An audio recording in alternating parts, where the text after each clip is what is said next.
Grabe, promise. Ang ganda dito. Ito. Ay, nako. Ay, tingnan mo, magsalita ka.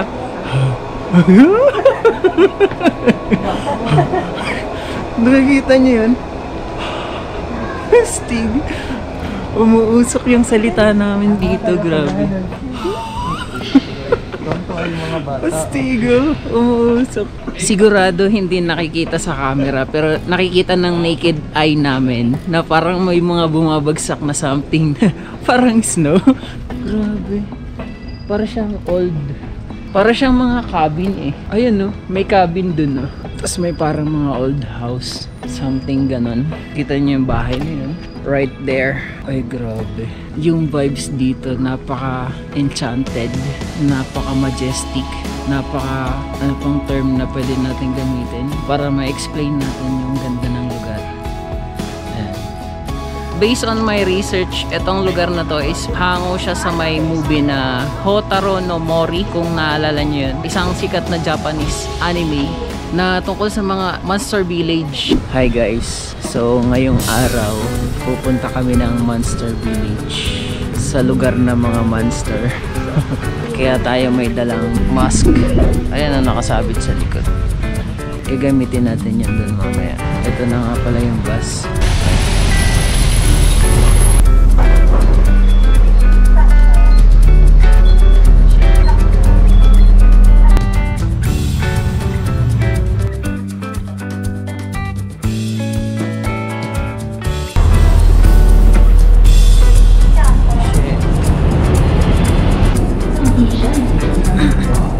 Nandito na kami sa Shinuri.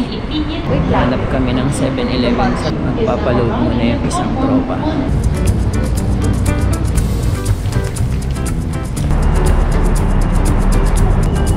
Easy card?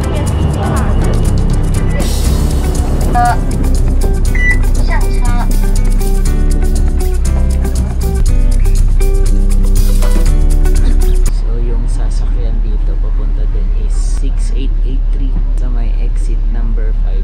Paglabas nyo ng exit 5, makikita nyo agad yung 6883 na bus.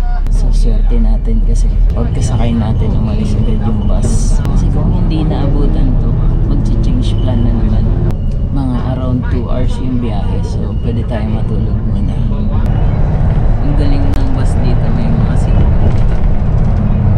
So magsiset lang tayo.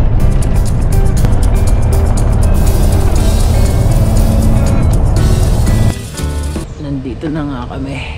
Ay grabe, hindi ko in-expect yun. Nasusuka ako.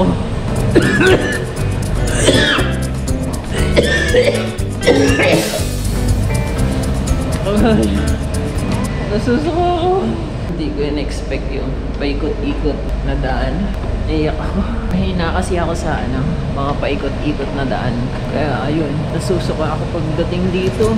Ayan, so grabe. Nakakatuwa kasi pagkatapos ng sobrang nakakahilong biyahe, ito yung bubungad sa'yo. Yo! Kita nyo yan? Sobrang foggy. Parking lot exit. So ito yun. So sinusundan lang namin yung arrow na nakalagay doon. Pero hindi kami sure kung saan ba talaga yung papunta doon.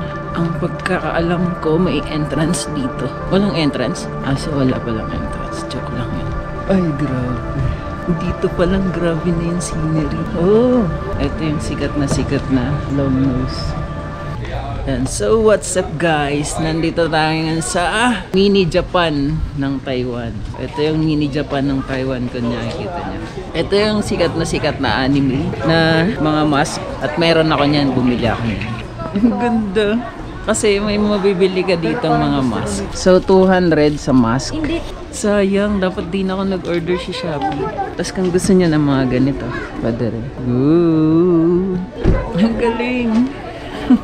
So sakto nga yung dating natin kasi ito talaga yung ina-expect ko na sabi ko kanina sa bus pa lang, sabi ko sana merong fog. At yan nga, grabe oh. Yung scenery ngayon, foggy siya. Yung ano nila, Naruto. Oh, Naruto. shuriken. So merong mga mabibilhan dito, mga souvenir item like shuriken ni Naruto. Tapos yung mga action figure meron din sila dito. Tapos eto, as in parang yung sa Japan talaga. Kaya nga Japan vibes tong lugar na to. Papakita natin kung ano yung mga souvenir na pwede nyo makuha or mabili dito. Meron sila mga ganyan. Ano yan? Kaso pang bata. Ay, ang cute. Spinner. Ganun. Magkano? Okay na rin. Parang gusto ko nito. Ito. Ano ba ito? Ref magnet? Ang cute. Ang dami na pwede nyo mabili dito. Like, itong souvenir na to sa halagang 100. Bila natin si Patricia. Pabayad natin. Tapos syempre, mga monster, action figure, mga ganito. Oh, ang gaganda, grabe. Gawa siya sa kahoy, guys. Pinaghirapan siyang hulmahin. Tapos ito, sino nakakaalam ng anime na ganito? Excuse me. How much for the mask? Yeah. 200. Okay, so 200 dito sa mask na to. Itong ganitong klase. Yan, sa mga naghahanap ng samurai or katana, eto oh, grabe, 200 NT. Uy, grabe. Grabe. Dito kayo makakabili ng mga ganitong action. Ay, item. Katana. Napaka-solid, di ba? Panalo. So, ikot muna tayo. Explore natin yung lugar. Sigurado hindi nakikita sa camera pero nakikita ng naked eye namin na parang may mga bumabagsak na something parang snow. Napapansin mo ba, Eric?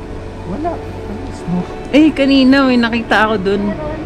Yung para siyang something na bumabagsak na para siyang snow. Susubukan natin pumasok sa mga resto. Grabe, ang ganda.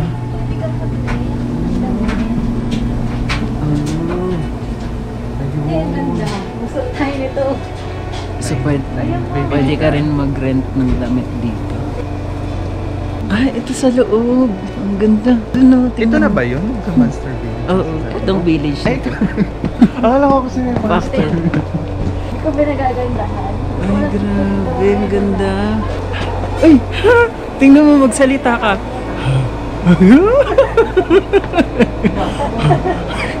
Nakikita niyo yun? Stig. Umuusok yung salita namin dito. Grabe. Stig. Ginanon mo. Tagang gusto yun ang katabi mo. Tonto ay mga bata. Pastigo, umuusok. Ganon din sila, ginagawa din nila. Ang galing.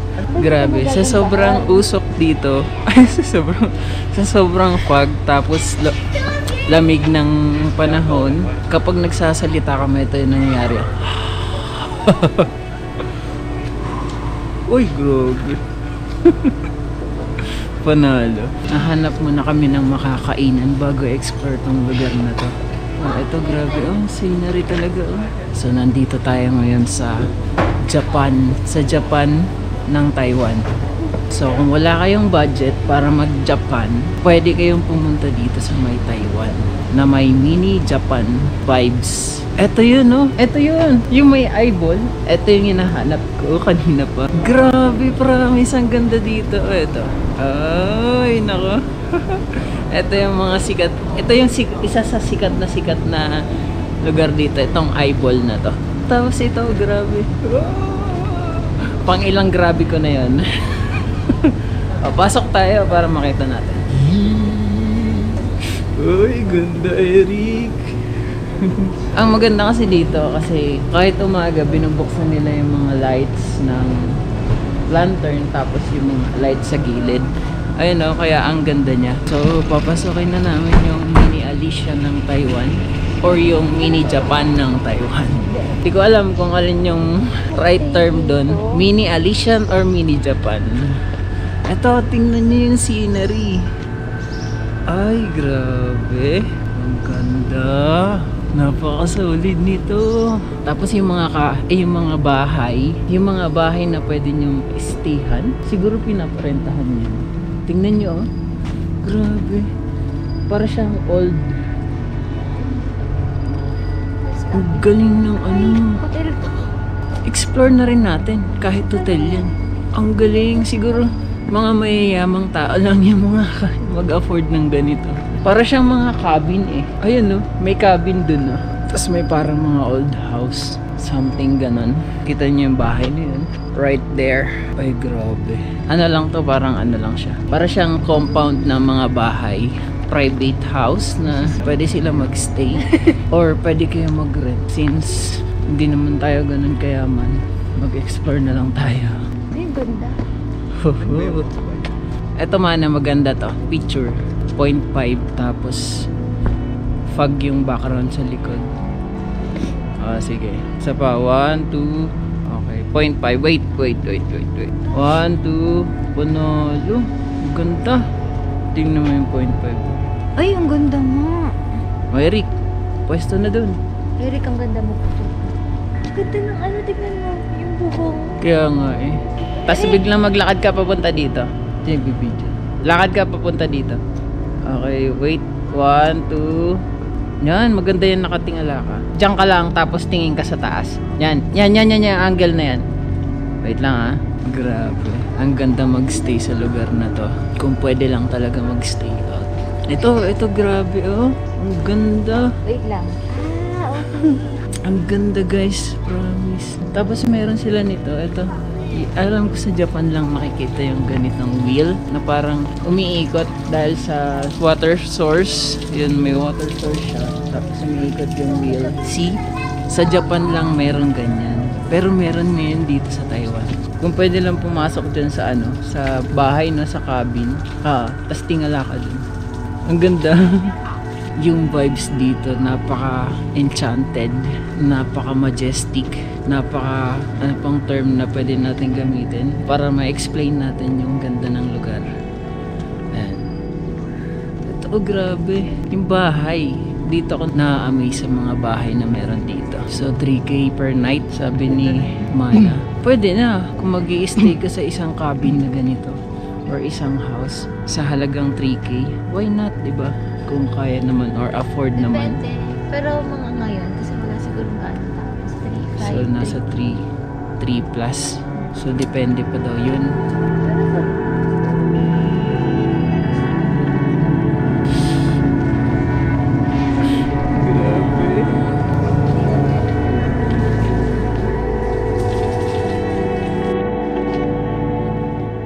Kahit yung fence nila is parang design siya ng bone, kaya siya Monster Village. Yung pinuntahan natin kanina is forest cabin area.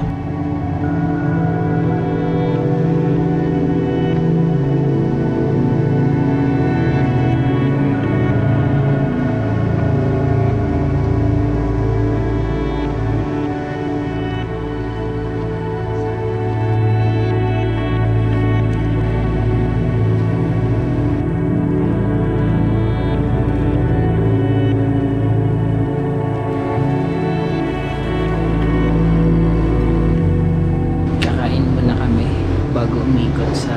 Ito na yun. Ito na pa yan, Eric. Order muna kami ng food. Iga, this one. Seafood. So, parang iga. Iga, sa with pineapple and ham.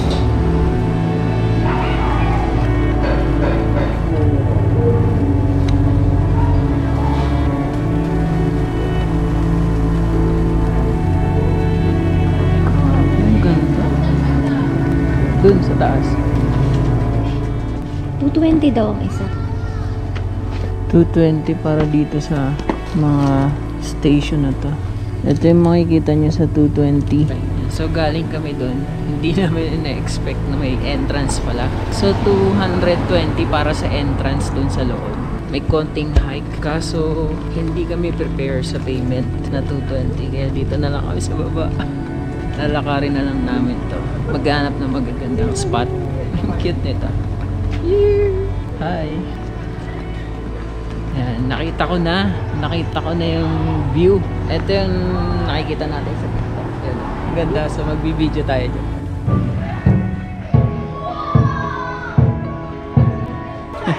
Narinig niyo ba yung sound na yan? Ang galing, di ba? Oh, napakaganda. May gong na sound ba? Galing. Tatry tayo mag-picture dito. Gaya nitong ginagawa ni Kuya. Ayan, so yun, naikot na namin lahat tong lugar na to. Bale, hindi kami nakapasok doon sa may loob kasi may entrance na 220. So dito lang kami sa may harapan na part and sa may village. Based on my research, etong lugar na to is hango siya sa may movie na Hotaro no Mori, kung naalala nyo yun. Isang sikat na Japanese anime na tungkol sa mga monster village. Kaya etong monster village is parang base siya doon sa may Hotaro no Mori. Search nyo na lang kung ano yung itsura ng Hotaro no Mori. Yeah. That's all for today's video. Hope nagustuhan nyo and try nyo pumunta dito. Maganda dito, promise. Yun lang, pauwi na kami. That's all for today's video. Hope you like and share. Please like and subscribe and I'll see you guys on my next video. Peace!